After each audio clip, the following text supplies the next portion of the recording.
Bom dia, nós vamos dar sequência às nossas entrevistas. Hoje estamos aqui com o Paulo Arbex, da Abra PCH, vai nos dar um overview sobre o mercado nesse contexto da quarentena que está passando no Brasil. Bom dia, Paulo, obrigado aí pelo seu tempo. Eu vou pedir para você dizer tudo o que está acontecendo na sua área, especificamente comparado com essa quarentena, com essa parada que deu no mercado de geração distribuída, todo mundo aguardando para ver o que acontece. Olha, o mercado parou por duas coisas, né? Essas incertezas todas aí com relação a qual vai ser a regra da geração distribuída daqui para frente. Então, o pessoal de CGH, que é o nosso pessoal que trabalha na geração distribuída, está muito inseguro, né? Os consumidores também estão inseguros. E isso tudo deu uma certa paralisada no mercado.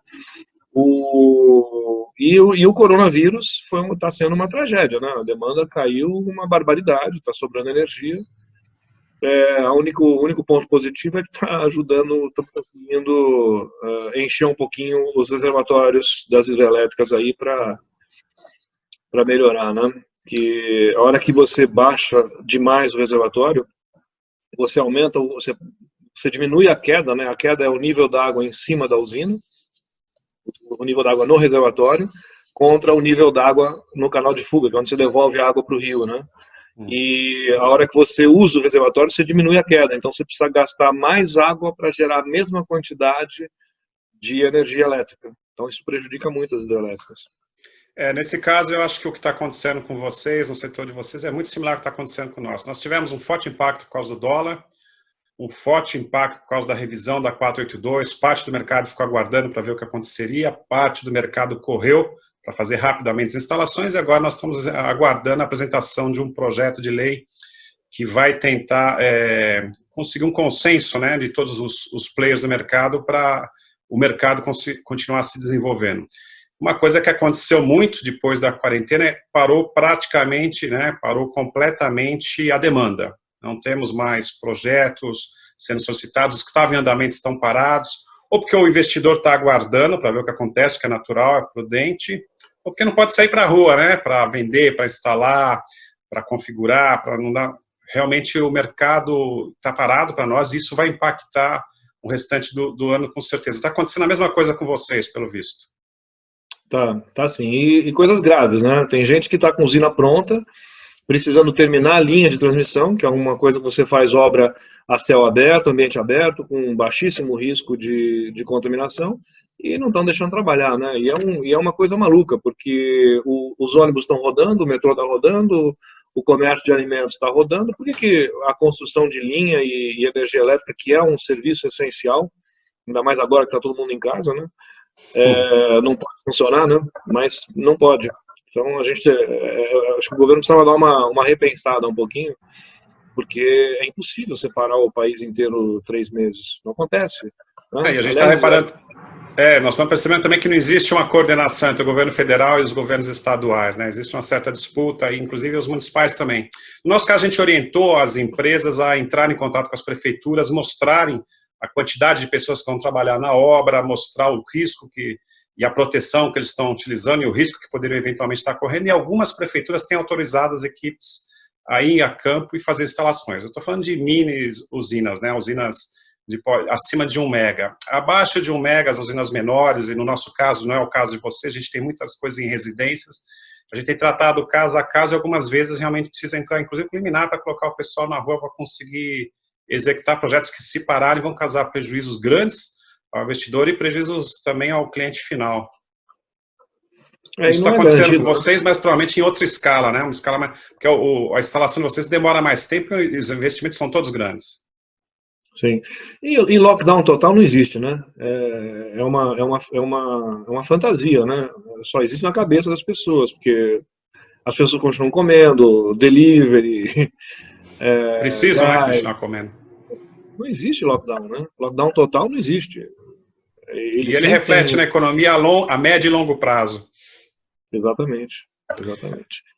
Outro assunto, Paulo, que eu gostaria muito de conversar contigo, que eu sei, inclusive, que você esteve envolvido com isso, é o PLS 232. É um projeto de lei que nasceu no Senado, ele é muito interessante, nasceu lá da MP 33, e ele foi aperfeiçoado, tudo, e existem alguns pontos nele que, inclusive, vêm ajudar o setor elétrico brasileiro, mas, infelizmente, tem alguns pontos ali, fora alguns jabutis que foram colocados, que são extremamente prejudiciais.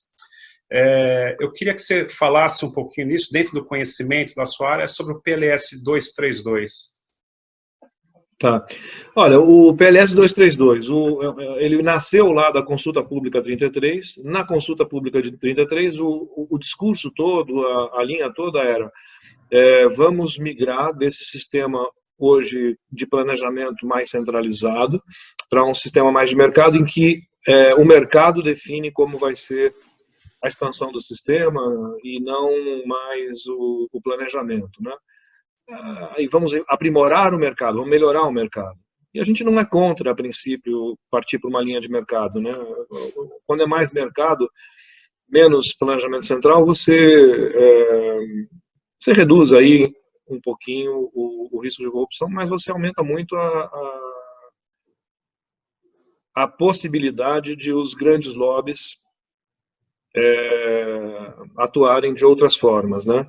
O problema que a gente vê no PL 232 é que, ao longo da tramitação, desde a CP 33 até o momento atual, foram sumindo todas as reivindicações e demandas dos pequenos empreendedores, dos pequenos consumidores, e foram aumentando os pontos de interesse dos grandes geradores, dos poluidores, das indústrias mais poluentes, dos grandes consumidores. E esse projeto, do jeito que ele foi aprovado hoje no Senado, a gente acha que os senadores, os deputados foram induzidos um pouco a erro, né? Do jeito que ele está hoje, ele é um projeto que está estimulando subsídio para os grandes e um monte de taxação absurda para os pequenos. Está imputando obrigações aos pequenos e mais direito aos grandes. Exato. Nós percebemos isso também, por conta disso a gente fez um movimento, a ABGD junto com o INEL, para que ele fosse mais discutido no Senado, né? Nós não somos contra o PLS 232, muito pelo contrário, mas nós acreditamos que existem alguns pontos específicos lá que necessitam ser melhor discutidos entre os senadores, antes de ir para a Câmara. Um dos pontos é a introdução da tarifa binômia para todos os consumidores de baixa tensão, mas tem uma tendência lá que, em vez de ser para todos os consumidores de baixa tensão, são somente para quem está praticando geração distribuída. Nos dois casos, seria ruim de imediato. Nós temos estudos mostrando que vai aumentar a conta de luz, né, a fatura de energia, para grande parte dos brasileiros, especificamente para quem tem um consumo baixo, ou seja, quem está na mais baixa renda. Outro problema que a gente encontra lá é quem é que fabricaria, em quanto tempo, quanto custaria fabricar os 83 milhões de medidores de energia para a tarifa binômia. Foi uma solução que ninguém ainda deu uma solução plausível e execuível para esse problema. E o terceiro ponto, realmente você colocou bem, uma série de novas obrigações estão sendo criadas para os pequenos investidores, pequenos e médios, e novos direitos para os grandes. Nós achamos que isso está desequilibrado e necessita uma melhor discussão, porque o objetivo final é que todos os clientes no Brasil, né, todos os consumidores brasileiros, sejam beneficiados e a gente tenha a famosa isonomia do mercado, que não acontece hoje, do nosso ponto de vista. Olha, e assim, acho importante colocar números nas coisas, né? Até para os ouvintes saberem algumas coisas importantes, né? Nos últimos 20 anos, todo mundo fala em estudo, é sempre futuro, né? É sempre projeção, tal. E projeção aceita qualquer barbaridade, né? Basta colocar as premissas que interessam, né? Exato. Esses estudos aí, geralmente as mudanças de regras do setor elétrico são baseadas em estudos encomendados por parte interessada, e todos eles baseados em projeção. Eu não vejo as pessoas olhando o passado, né? Porque o passado você não muda, né? Não tem como mudar o passado. Os historiadores mudam. Bom, verdade, mas os números estão lá, né? Deus não muda, mas os historiadores conseguem mudar o passado. Mas assim, quando é coisa muito antiga, né, que não tem mais registro. Agora, os últimos 20 anos, tem lá os números registrados, tal, não sei o quê. E a gente faz muito isso na aba PCH. A gente pega os números reais do setor elétrico, o que aconteceu. E se a gente olhar os últimos 20, 30 anos aí, o que aconteceu? A gente partiu da tarifa, a gente tinha o sistema elétrico mais limpo do mundo, mais barato do mundo, a gente hoje tem a quarta energia mais cara do mundo, a gente hoje aumentou as emissões de carbono em 700%. a gente tinha um mercado saudável financeiramente. Hoje a gente tem um mercado em que o intermediário, o especulador, que é a comercializadora, tem retorno sobre o capital investido, se você calcular em cima de patrimônio líquido de até 97%, e estou falando de gente grande, não é comercializadora pequenininha, não. E se você calcular sobre o capital social, que é o dinheiro que o investidor efetivamente coloca lá, o resto é lucro acumulado, 4.500%, cara. Puxa. Enquanto que isso o cara que intermedia, né? Que aluga um conjunto. O popularmente atravessador, né? Que não é esse o caso aqui, mas para o pessoal que não está acostumado com comercialização Mercado Livre, é quem intermedia a negociação. Exato. Então, assim, o atravessador está ganhando rios de dinheiro. Quem produz está tendo uma merreca de retorno. Os associados devem estar suando sangue aí para dar 10% ao ano de retorno. E o consumidor paga a quarta tarifa mais cara do mundo. Quer dizer, isso é um mercado maluco, isso é um mercado doente. E isso precisa ser revertido. E aí a gente foi olhar os números para entender o porquê disso, né? Então, levantamos aí, onde é que está indo o dinheiro da geração, por exemplo? De 2013 a 2018, 133 bilhões de reais foram para as térmicas. Essas térmicas entregaram 19% da energia consumida. As hidrelétricas receberam 160, quer dizer, 27 milhões bi a mais, 10, 15% a mais, só que entregaram 72% da energia. Quer dizer, está todo mundo pagando o custo dessas térmicas. Existe um discurso que sem a térmica o nosso mercado não funcionaria porque elas têm pronta entrega, digamos assim, né? Isso é interessante você comentar sobre isso, esse conceito que é colocado. Ó, as outras fontes de energia são intermitentes, principalmente as renováveis, não estou falando aqui das hidráulicas, mas as térmicas são necessárias para manter o sistema energia firme. Olha, isso não é verdade, tá? Isso não é verdade, a gente consegue provar que não é verdade com fatos, né?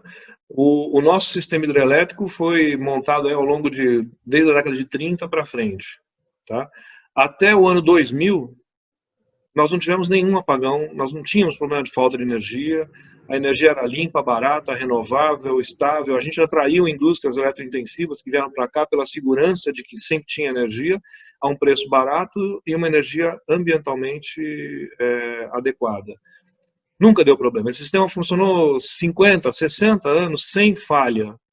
O problema começou quando a gente entrou nessa ideia maluca de fazer hidrelétrica a fio d'água, uma imbecilidade completa, né? Desde quando o lago é desastre ambiental? Desastre ambiental é vazamento de petróleo, desastre ambiental é estouro de depósito de lixo, de depósito de resíduo de mineração, isso é desastre. Sim. Vazamento de petroleiro no oceano, como aconteceu agora no Nordeste, tal, não sei o quê. Lago não tem problema nenhum, pelo contrário, quando você faz o lago, você aumenta a quantidade de vida no lago e no seu entorno. Você aumenta o tamanho do habitat de peixe, o peixe alimenta pássaro, pequenos animais e tal. Até desde os egípcios que a turma faz reservatório, o animal faz reservatório, lontra faz reservatório. Então, é uma imbecilidade. O que a gente precisa no sistema é energia despachável. O que é energia despachável? Aquela energia que você consegue, agora eu preciso, liga. Essa energia despachável tem duas fontes que fazem isso. A hidrelétrica e a térmica. Tá? A nuclear também. A nuclear ela não pode ser ligada e desligada tão rapidamente assim, é mais complicada. Tem problema de risco, aquecimento de caldeira. Aliás, a térmica, ela tem muito mais restrição para ligar e desligar, demora muito mais, qualquer tipo de térmica, né? Tem uma inércia. Exato. A térmica você tem que aquecer a caldeira devagarinho, para criar vapor, para começar a gerar. Horas antes você tem que acionar, né? E depois, para você desligar também, você vai resfriando a caldeira aos poucos. Você fica horas e horas queimando combustível sem gerar nada, para depois voltar. A hidrelétrica não, você abre um pouquinho mais a válvula de entrada de água, diminui, na hora ela gera mais e não tem problema nenhum. É instantâneo quase. Né? Então tem muita manipulação nesse discurso e tem muito interesse econômico. Mas a verdade é essa, a gente gastou esses 133 bilhões, funciona assim, a térmica ela recebe um aluguel parada. ela gerando ou não gerando, ela recebe. E a hora que ela gera, ela repassa 100% do custo do combustível. Inclusive o risco cambial, o risco do preço do barril do petróleo, tudo para o consumidor. Então, assim, essas térmicas paradas custam 5 bilhões e meio por ano para o cidadão. 2013 a 18, vamos supor que tenha sido 5 bi e meio mesmo, né? Que não foi, na verdade, foi aumentando até chegar a 5 bi e meio. Vamos supor que foi 5 bi e meio. Então, desses 133 bilhões, mais ou menos uns 35 foram o pagamento por elas paradas. Os outros 100 bi é combustível que virou fumaça. Não deixou legado nenhum, não deixou nenhuma infraestrutura, virou fumaça. A gente pegou 100 bilhões de reais e transformou esses 100 bilhões de reais em fumaça, em poluição. Essa é a verdade. Podia ter virado hidrelétrica, ou solar, ou eólica, que está ali, que vai gerar anos a fio. Não, virou fumaça. Bom, o assunto é super interessante, Paulo. Eu tenho várias outras perguntas e dúvidas que tenho certeza que você vai esclarecer, mas a gente tem um tempo muito limitado por causa do tamanho do arquivo final que vai gerar isso aqui. Nós vamos colocar isso nas mídias, na rede, deixar disponível. Eu queria agradecer o seu tempo, obrigado pelas explicações e com certeza, passando essa quarentena, nós vamos fazer uma outra ao vivo presencial, uma outra entrevista. Muito obrigado. E parabéns pelo trabalho que você está desenvolvendo na Abra PCH. Obrigado, Carlos. E você também, viu? Foi uma grande vitória esse convencimento que vocês aí da BGD conseguiram fazer lá no Senado, de pedir aos senadores que levassem esse PL 232 para ser votado em plenário com todos os senadores, porque esse PL é bom, ele está indo na direção certa e tal, mas o lobby dos grandões ali, dos grandalhões, ocultou muita coisa e não permitiu que muitas demandas importantes dos pequenos geradores fossem levados a cabo, né? A gente realmente precisa fazer esse trabalho. Parabéns aí, foi uma grande vitória de vocês, a gente apoia e a gente vai estar junto aí no Senado discutindo e vamos também reverberar esses pontos todos, tá? Porque a população não sabe dessas coisas que nós estamos falando. Eles acham, para a população, a mensagem é que está tudo lindo, maravilhoso, que está uma maravilha, e não está, né? O que me assusta é a população não sabe e muitos congressistas, né, deputados e senadores também não sabem. Obrigado, Paulo. Mas a gente vai fazer eles saberem. Nós vamos levar bastante informação lá e eles decidem. Eles têm essa prerrogativa. Obrigado, Paulo. Um abraço. A gente se fala mais depois. Eu que agradeço, Carlos. Um abraço, viu?